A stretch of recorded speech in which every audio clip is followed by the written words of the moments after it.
সবজিতে দেওয়ার জন্য আমি কিছু ডালের বড়ি ভাজে নিলাম।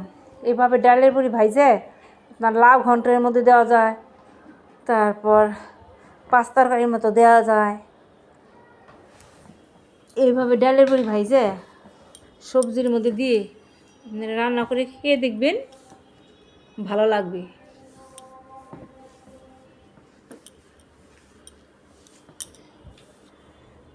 আমার ডালের বড়ি এই ভিডিওটা যদি ভালো লেগে থাকে তাহলে আমার পেজটি সাবস্ক্রাইব করে আমার ভিডিওতে একটা লাইক করবেন।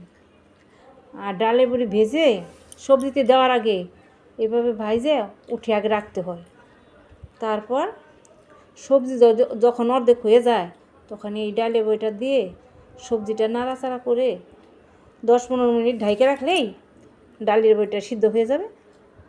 তখন সবজিটা রান্না করে নামিয়ে নিলেই হয়ে যাবে।